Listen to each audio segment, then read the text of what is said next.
BDO অফিসে আটকে। তারপর সেখান থেকে বেরিয়ে আসতে পারলেও রাস্তায় পড়তে হয়েছিল হামলার মুখে। Our pilot is no more there. He has suffered accident due to the hurdles of bamboos and the hurdles and the bricks. We are traveling alone.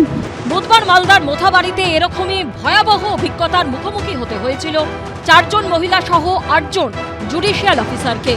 সেই ঘটনায় সোমবার সুপ্রিম কোর্টে রিপোর্ট দেবে এনআইএ। হাতে রয়েছে মাত্র একদিন। তার আগে শনিবার সকাল থেকেই চূড়ান্ত তৎপরতা দেখা গেল এনআইএ। বুধবার ঘটনার দিন সকাল থেকেই জমায়েত শুরু হয়েছিল কালিয়াচক 2-এর বিডিও অফিসের বাইরে।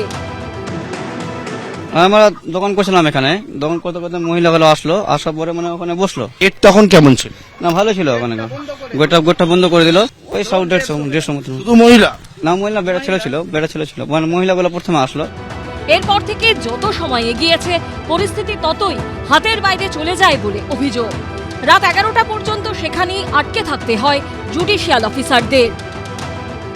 কালিয়াচক ব্লক 2 বিডিও অফিস, যে জায়গায় আমরা দাঁড়িয়ে রয়েছি, এই বিডিও অফিস, এখানে যে সিসি ক্যামেরা ফুটেজ রয়েছে, সিসি ক্যামেরা ফুটেজ তারা খতিয়ে দেখছেন। পাশাপাশি হচ্ছে যে বিষয়টা দেখছেন সেটা হচ্ছে যে স্থানীয়দের সঙ্গে কথা বলে টাইম লাইন তৈরি করছেন, যে কটা থেকে এই আন্দোলনটা শুরু হয়েছিল গত বুধবার দিনকে, এবং তারপরে ধাপে ধাপে কি জমায়েত কি পর্যায়ে হয় এবং কারা এখানে নেতৃত্বে ছিল এবং তাদের কাছে তারা কি স্লোগান দিচ্ছিল। বিচারকদের উপর হামলার ঘটনায় প্রথম থেকেই প্রশ্নের মুখে পড়েছে পুলিশের ভূমিকা। শুক্রবারের পর এদিনও এনআইএর আরেকটি টিম পৌঁছে যায় মোথাবাড়ি থানায়। বুধবার বিচারকদের কনভয় পুলিশের পাইলট কারের দায়িত্বে যারা ছিলেন, এদিন তাদের সঙ্গেও কথা বলেন এনআইএ আধিকারিকরা। এরপর গন্তব্য মালদা পুলিশ লাইন। সূত্রের খবর, ঘটনার দিন বুধবার একাধিকবার 100 ডায়ালে ফোন এসেছিল। এদিন এনআইএ আধিকারিকরা পুলিশ লাইনে গিয়ে সেসব নথি পরীক্ষা করে দেখেন বলে সূত্রের খবর। পাশাপাশি পুলিশ সুপারের অফিসে গিয়ে তার সঙ্গে দীর্ঘক্ষণ কথা বলেন এনআইএ অফিসাররা। এনআইএর তরফে তারা যেটা জানার চেষ্টা করছেন যে পুলিশের কাছে এই জমায়েতের খবর কখন এসেছিল, সেই জমায়েতের খবর পাওয়ার পরে কি অ্যাকশন নেওয়া হয়েছিল এবং কেনই বা বিকেল 5টার সময় যখন এই আধিকারিকদেরকে আটকানো হলো, তারপরে এতটা সময় প্রায় 6 ঘন্টা পেরিয়ে গিয়ে যেখানে বিচারকদের গাড়ির ওপরে হামলা চালানো হয়েছিল, এই দিন সেই আমলিতলাতেও যান এনআইএ আধিকারিকরা।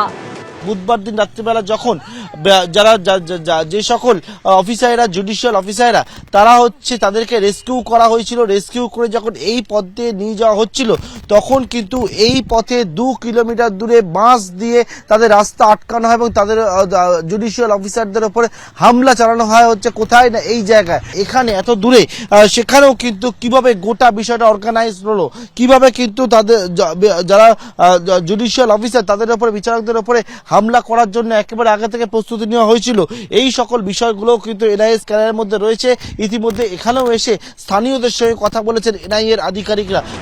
পরিস্থিতি যে এরকম হতে পারে তা কার্যত আগেই আজ করতে পেরেছিলেন বিচারকরা। 10ই মার্চ থেকে মালদায় এসআইআর এর কাজ করছেন 4 মহিলা সহ 8 জন জুডিশিয়াল অফিসার। সূত্রের খবর, 22 তারিখ জেলা বিচারকের মাধ্যমে জেলা প্রশাসনের কাছে তারা মৌখিকভাবে জানান পরিস্থিতি ঠিক নয়। পরদিন অর্থাৎ 23শে মার্চ 5 বিচারকের সই সহ একটি চিঠিও দেন তারা, যেখানে প্রথম পয়েন্ট হিসেবে উল্লেখ করা হয় নিরাপত্তার বিষয়টা। কিন্তু অভিযোগ, তারপরেও কোনো ব্যবস্থা নেওয়া হয়নি। এই প্রেক্ষাপটে এদিন মালদার জেলা শাসকের দপ্তরেও পৌঁছন এনআইএ আধিকারিকরা। জেলা শাসকের তরফে কি অ্যাকশন নেওয়া হয়েছিল, এক, দ্বিতীয়ত হচ্ছে তাদের নিরাপত্তার ভিত্তিতে জেলা শাসকের তরফে কি ধরনের একেবারে আগাম প্রস্তুতি নেওয়া ছিল এবং এই যে বিচার বিভাগীয় আধিকারিকদেরকে দীর্ঘক্ষণ সেখানে আটকে রাখা হলো, সেই পরিপ্রেক্ষিতেই বা জেলা শাসক হিসেবে তিনি কি ভূমিকা পালন করেছিলেন, এই যে গোটা প্রক্রিয়াটা, সেটা কিন্তু জানার জন্যই বা তথ্য সংগ্রহের জন্য এনআই আধিকারিকেরা এখানে এসেছিলেন। পাশাপাশি হামলার মুখে পড়া বিচারকদের সঙ্গেও কথা বলা শুরু করেছে এনআইএ। সূত্রের খবর, মালদায় থাকা একজন বিচারকের সঙ্গে ইতিমধ্যেই কথা বলেছে এনআইএ টিম। অন্যদিকে কলকাতায় থাকা বিচারকদের সঙ্গে কথা বলার প্রক্রিয়াও শুরু হয়েছে। সূত্রের খবর, বুধবার ঠিক কি পরিস্থিতি হয়েছিল, নিরাপত্তা নিয়ে তাদের কি অভিযোগ রয়েছে, তাদের কি ধরনের নিরাপত্তা দেওয়া হয়েছিল, এসব তথ্যই জানার চেষ্টা করছেন তদন্তকারীরা। পার্থপ্রতিম ঘোষ, সুকান্ত মুখোপাধ্যায় ও আবির দত্তের রিপোর্ট, এবিপি আনন্দ। এবিপি আনন্দ, এগিয়ে থাকে, এগিয়ে রাখে।